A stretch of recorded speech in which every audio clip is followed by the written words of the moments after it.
Reuter Urdu نے ایک خبر شائع کی ہے کہ پاکستان میں انوکھا واقعہ پیش آیا ہے۔ ایک ہفتے کے دھرنے سے پاکستان کو 3600 ارب پاکستانی روپے کا فائدہ مل گیا ہے۔ پاکستان کی مختلف حکومتوں نے 40 پرائیویٹ کمپنیوں بجلی کے مہنگے معاہدے کر رکھے تھے جو بجلی نہ پیدا کر کے بھی اربوں روپے کما رہے تھے۔ انجینئر نعیم الرحمن، جو کہ جماعت اسلامی سے ان کا تعلق ہے، انہوں نے ان معاہدوں کے خلاف ایک ہفتہ طویل دھرنا دیا اور بالکل حکومت نے ان کے ساتھ مذاکرات کیے اور ان معاہدے پر نظر ثانی کے مطالبے کو قبول کر لیا۔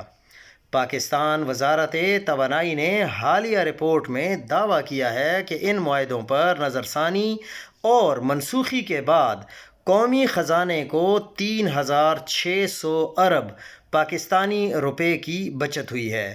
اگر ایسا ہی ہے تو پھر ہم جماعت اسلامی کے نعیم الرحمن صاحب کو داد بھی دیتے ہیں اور ان کو سلام بھی پیش کرتے ہیں۔